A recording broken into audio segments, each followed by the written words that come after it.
find out what number Rich Ohrnberger puts next to his listening pleasure. Are you P1, P2, P3, P4? Rich Ohrnberger, state your name and your preference, please. Are you talking in terms of listening to Willard and Dibbs? Yes, exclusively Willard and Dibbs. Yes. I'm a P1000. I am a robot from the future who has listened to all of your shows. I'll tell you what, you guys are going to love how this whole situation ends up. Start calling you Ohrnbot, Rich Ohrnbot. Exactly. P1, yeah, P1000. That sounds like something that we should buy for our kitchen, and it would just make cooking dinner a lot quicker. It slices, it dices. Somehow it always ends up with food. When nice. You come on, Rich, it never takes more than 30 seconds. Yeah, well, listen, I mean, it's I'm actually hovering over a sandwich as we speak, so can we make this snappy? Yeah. We'll get in, we'll get out, we'll get on. I don't know how to transition from the fun and the laughter to last night. I really, and this is always true, I think you're a phenomenal social media follow. I think one of the reasons we love having you on, one of the reasons it was great doing a show with you, you're very, very authentic. It's easy for people. You let people in, and you're an authentic human being in addition to being a former NFL player. So take us through, if you would, Rich, what goes on in the mind and the heart of a player when they see something like last night take place? Boy, it's, players play through everything.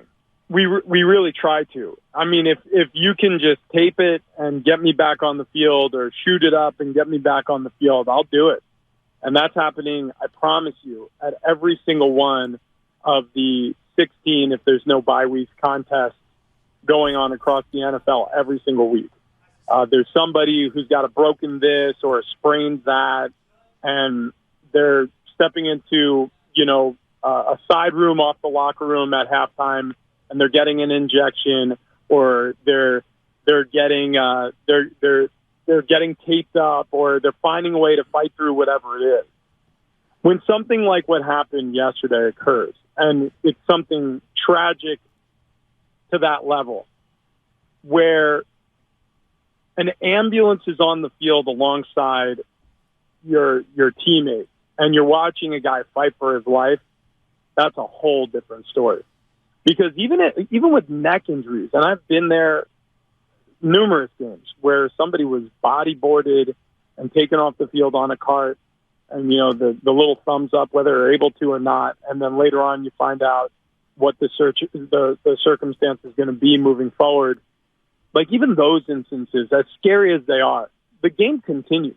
The most jarring thing about last night is they postponed the game.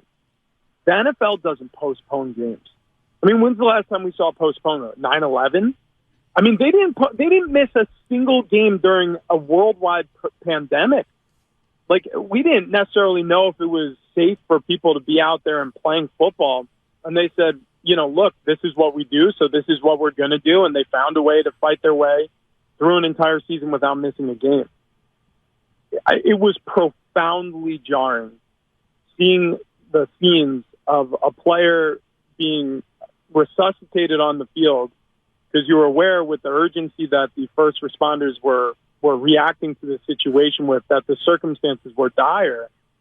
And then seeing the visuals of, Josh Allen and Joe Burrow and teammates of Damar Hamlin openly sobbing on the field, I'd be right there with them, because that is the most uncomfortable position you could be placed in, is realizing that, for this game that you've loved and played your entire life, that you've created your identity around, you could pay the ultimate price for it.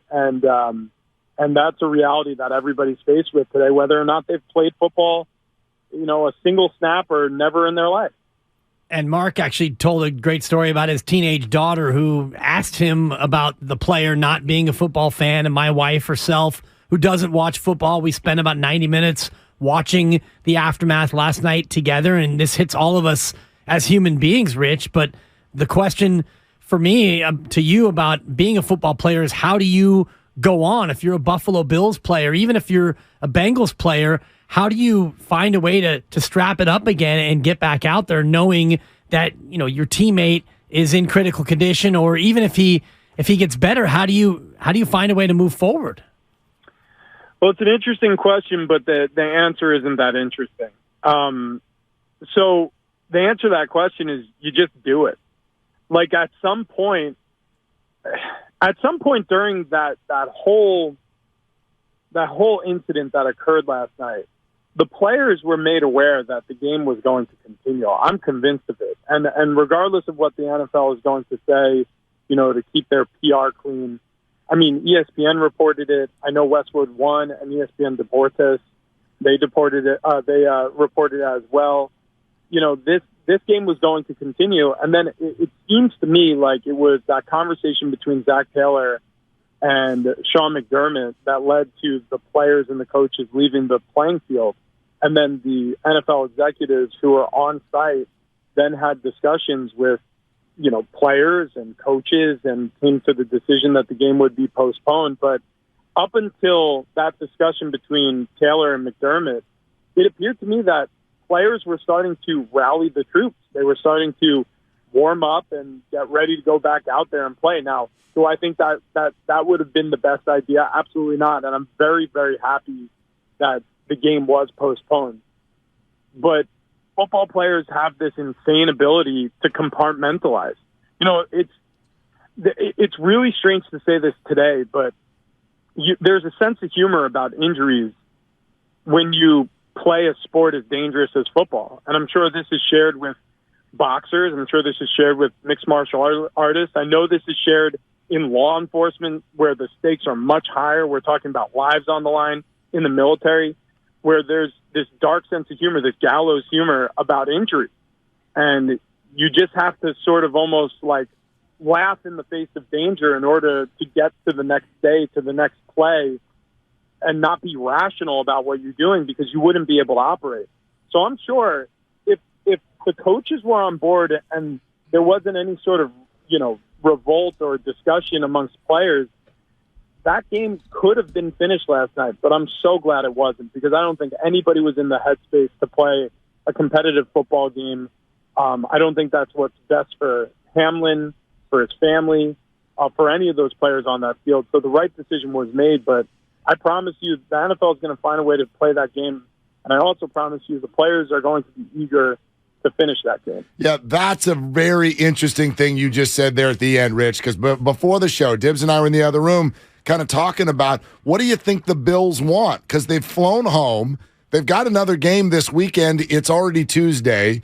Seeding is on the line for the AFC. I'm sitting here saying all of these things that people know, well, that's irrelevant because we're focused on Damar Hamlin, and that's true. But at a certain point, the Bills have, right, they've worked so hard to get to this point, and I think we're acting today like all of them would be willing to just be like, yeah, never mind, forget the rest of the season. And I was like, I doubt that's what they want. What do you think the Bills want this to look like over the next 2 to 3 weeks? I think what they would want is some time to process what they all experienced, but I also believe that they would want to finish what they started against the Cincinnati Bengals. And I think the Bengals want to finish what they started against the Bills. So I'd imagine a circumstance where even if it meant short rest heading into the postseason, however the whole playoff picture shakes out, these players are going to want this game played. Because like you said, what do you finish the game in a tie? The Cincinnati Bengals were leading by 4 points with 5 minutes left in the first quarter. So do they win? Do we just act like the game didn't happen? Those aren't great answers to a very complicated question. And what we saw during the pandemic that we never saw in the history of the NFL are so many rescheduling of games logistically where many people thought, well, it's impossible on short notice to play a game on a Wednesday if it was scheduled for a Monday. Well, it's sort of like a says who. We've never tried it, so let's try it. And they did it, and they were successful. Now, obviously, we were in a different time 2 years ago when all that was happening. What happened last night, we're talking about a young man fighting for his life today, in the backdrop of this conversation. But like let's live in a world for a moment where Damar Hamlin comes out of this successfully today, and he's conscious and he's coherent and he can express his thoughts. Do you think he wants the Bills, to cede that game to the Bengals? Do you think? I'm pretty sure, based on the sacrifice he just made, he wants to see this thing through too. I don't want to speak for him, but as a football player and knowing that brotherhood and knowing what the men in that locker room are made of, I'd imagine that would be the argument. So, I like I said, what led us to this part of the conversation. I really think they find a way to get this game played if it means postponing the final game of the season for the Bills and their opponent, which I believe is the Patriots, for Week 18. Yeah, the Bills are at home. Cincinnati also at home for Week 18. But what if it takes longer than just today, Rich, for him to come out of this? What if it's 3 days or 4 days and he continues to be in critical condition heading into the weekend? Is it unrealistic to expect Buffalo to go out and play a Week 18 game, or does this come down to what you're talking about with the compartmentalizing that football players must do? Yeah, I mean, it's obviously gonna take a discussion within that organization amongst those players to come up with the answer. But again, this would be mere speculation from my standpoint, just having been in locker rooms with players, and this is a prideful group of people we're talking about. I'd imagine they'd want to play. And who knows how well they play, or if they are completely into the game whenever it's scheduled to be played. But I'd imagine they'll want to finish what they started. And there's a part of me that I keep trying to put myself in the shoes of the players, out there in Buffalo, and think, like, how would I feel about this? Well, I think the way I would try to wrap my head around all of this is the best way to honor Damar Hamlin is to go out there and compete just the same way he did before this unfortunate incident. And this is something that potentially could happen to anybody, if it is, commotio cordis, or, there's some speculation that this might have just been unlucky blunt force trauma shot to his chest that caused arrhythmia in a ventricle at the exact right millisecond during the heartbeat that caused this sudden cardiac arrest. And if that's the case, it's clearly an extremely rare occasion that this occurs, because there's 200 tackles made a game. And this is the first time we've ever seen an instance of this in the NFL, at least in my lifetime. So, considering the rarity of the event, if it is, suspected that that's the case, and with more information coming out from the hospital room and the condition of Damar Hamlin, I'd imagine that group is going to want to go out there and honor his sacrifice by beating the Bengals.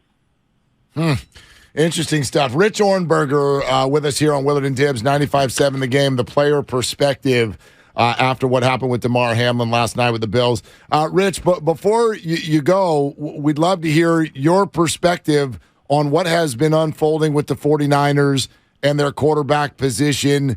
Do you see it as many others do, seemingly, that Brock Purdy has just come in and the whole Jimmy Garoppolo, Trey Lance conversation that happened over the last year is maybe going to be rendered irrelevant? This is the guy going forward, and what kind of chance do you give him in the playoffs? Well, I would say this. If he plays the way he's played during the regular season, I give him a good chance in the playoffs. But we got to see him when the lights are the brightest, when the season is literally down to a win-or-go-home standpoint. Because how many talented regular season quarterbacks have we given the moniker, they just cannot win in the postseason? I mean, Jimmy Garoppolo, I think he's taken this team as far as he could. And the reason why they drafted Trey Lance is because they were hoping for that ceiling to be pushed a little bit higher, to find a guy who has that it factor to get them over the hump in the postseason. So they moved a tremendous amount of capital to get Trey Lance in the building to do that. So I don't know how Brock Purdy is going to perform in the postseason, because we've never seen him in the postseason. But if he plays like he's been playing in this regular season, he's done some things now that have really impressed me. I mean, that was a really good push by the Raiders. And he made some big boy, real deal NFL throws and really carried that team to a victory in overtime. That was an impressive outing. You know, that takes that sort of intestinal fortitude to win in the playoffs. When the moment matters, can you rise to the moment? And he was really able to do that. But, you know, we're talking about a regular season football game. So can that heartbeat stay low in the postseason? Can he truly push the ceiling higher the way Trey Lance was supposed to for this franchise, you know, when he was supposed to replace Jimmy Garoppolo? We'll see. But if he replicates what he's been doing in the regular season, there's a good chance that this conversation could potentially be over as to who the next quarterback leading the San Francisco 49ers will be, because he's won over the locker room. We'll just see if he can win, you know, in later on in January. Yeah, we're here for it without a doubt. Rich, last question, most important question. What kind of sandwich are you hovering over? Oh, I'm so glad you asked. Thank you. It's a chicken salad sandwich, and I put ranch Doritos on it. You know, like that's crazy. There's something about like a perfectly made chicken salad sandwich. It's got the green onions, the scallions. Yeah. I mean, it's got some watercress in there, like what are they called? Like the water chestnuts in there. Exactly. I like a little crunch. I mean, this is. I'm not saying that I'm enjoying this conversation, but what I'm about to do, I'm going to enjoy much more. Yeah. Be honest. Did you take any bites while we were asking questions? Be honest. Yes. Okay, thank you. Thank you. Hey, it's good Rich. honesty. Yeah, it is. It's a good conversation, too. Rich, thanks, bud. It's always good to hear you. Happy New Year.